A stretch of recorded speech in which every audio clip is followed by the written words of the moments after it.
iyang gibuhat kaniadto mao sa buhaton niya karon sa mga taong iyang gilotos kaniadto apan ang iyang kasing-kasing wala magapanukid, wala magapanuko, wala mo reklamo ngadto sa Ginoo. Ginoo, stop. Pero usahay kita nga mga lagad sa Ginoo pagnanas mga pagsulay, stop. Balik sa kalibutan. Nga naman, wala masabti nga ang atong pagpangalagad, hindi tabasihi sa Ginoo kung matindaanon ka kang misunod sa atong Diyos. Amen? Ang imong pagpangalagad wala basihi sa imong karakter or unsa may imong naabot or unsa imong nadawat or naangkon ini kalibutan ang basihan sa Ginoo kadtong madinugduton ka, musulog ka, haleluya, musugol ka sa mga pagsulay nga imong gagyan. Sili kay mulikay ka? Diba? Ang atong Ginoo before siya gilaksak, even ang atong Ginoo wala makaligtas meaning datong pagsulay. Diba Ginoo naguntat siya? Hinumduman na to King of Kings. Musin natin paniining datong suffering nga iyang kasinitian. Samtang ang Diyos wala pa siya gilangsang, gidala niyang mga tinunan, ang iyang mga disciple, hilitanan kay si Judas niya itong panahon na, mo naman ito, nagkanulong naman ito sa Ginoo. Ingat na ito siya, nga mo inintugan, nagpabayan na si Judas, o niya, miyato ang Ginoo ba sa mga apostol, ngadto sa lugar sa Gitsemane. O niya, nag-ampo ang Diyos. Ibig ang Ginoo na haybalo, nga ang iyang inabuhi, nag-atam na sa kamatayon. Di ba?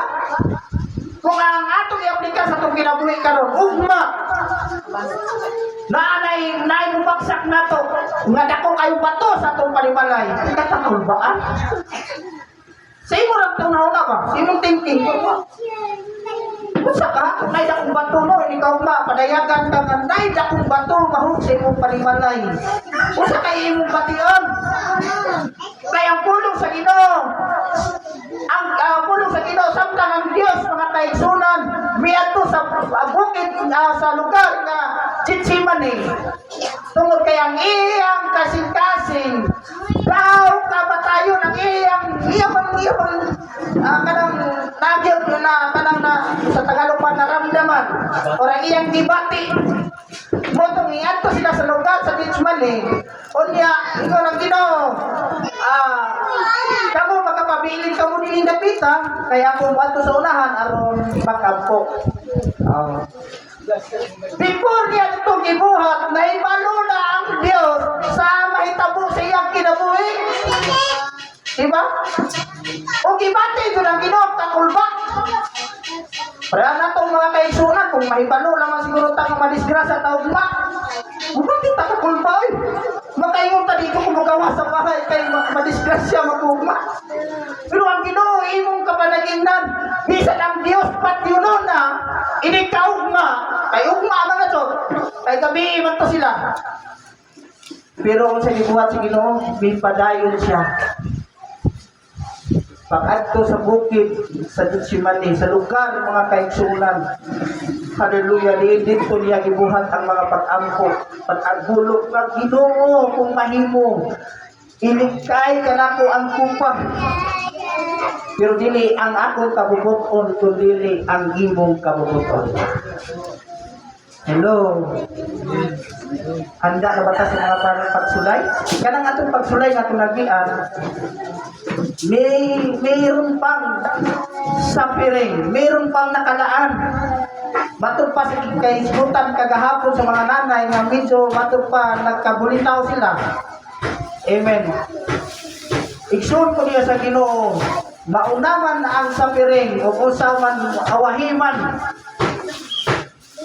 Ang kanang itawag nga lalin, ang pinaka-importante nga angay na itong pangandaman, kinahanglan preparado ka. Amen? Kay kung dili ka preparado, Lord, unya na ko mga lagad Ginoo, kay Alalino 2026, ugmaan ka, uno na ko Ginoo, musimba rin mo tinuod kay, naman na ilalim. No, wala ka mag-prepare niya ka. kasi imong pagpangalagan nga Lord, di na ho makaya ka ng dagkong pagsulay nga imong giatang sa unahan. Diba? Gi-prepare na ay mga pagsulay giandam na daan. Hello, dili ka na pagsulay nga wala ka makasabot. Na ay mga pagsulay nga giandam na daan nga mo na magkahitabo. Sa ato mga pagsulay karon kana bang kalit-kalit, uy, wala mo na ibugas. Oh. Daot to na, asa ba ko mangutang ani? Asa ba ko mangita ani?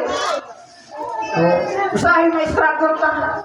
Manikamo ka mga kaigsunan. Pero nabi saad lagi sa Ginoo nga dili ko kamo pasagdan, Libya. He will provide you in due season, you will reap. Sa tamang panahon, muangkon ka sa sahod sa abot sa imong gisingutan. Wala kong ingon ang Ginoo mga kaigsunan in Judith or Jonah, you will reap.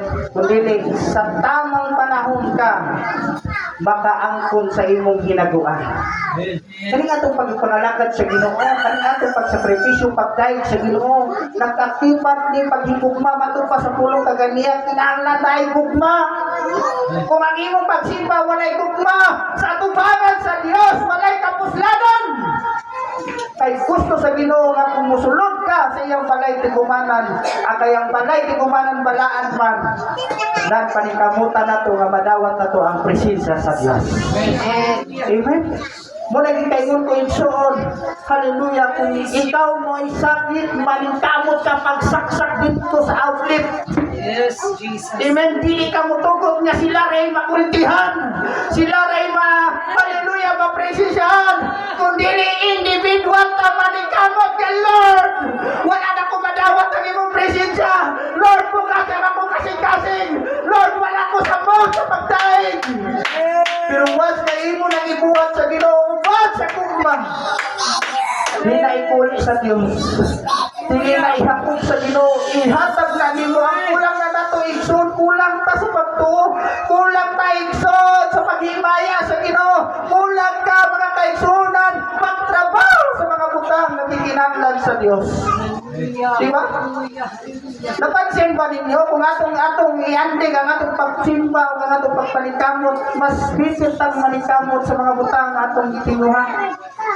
Yung isang lisod, sakit o daw hawak, kung kayo gusto ko nga makuha ko mga panginanglan, kaya kung di ko katinda o di mo makatrabaho, bagsak. Amen? Dahil nagatang gatas, dahil nagatang diaper, dahil nagatang vitamins, napay pagkaon, napay snack.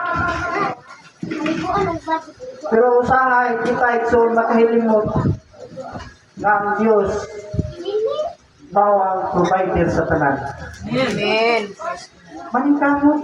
Ibig sabihin mga kaigsunan, lisod na ang pagpagita sa presensya sa Diyos. Kaingon ang Isaiah 55:6, pangitaan ninyo si Jehovah samtang anaa pa. Sampita siya samtang anaa pa siya sa doon.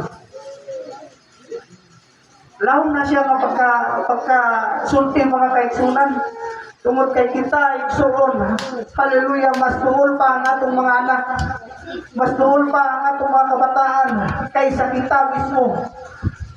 Nanuman, ang atong kalibutan, grabe na mga kaigsunan. Ang atong kalibutan, hallelujah, nagkauswag.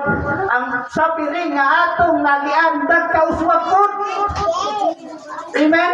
Ang kaluyahon, nagkauswag po. Imbis ang alak, nagkadugay, nagkalami. Ang Kristohano, nagkadugay, way labi. Nanuman, nagkalaay naman. Come on. Ha? Nagkalaay na. Samtang ako pa, nanikamot pagdaig, ako pa, nagtulala lang.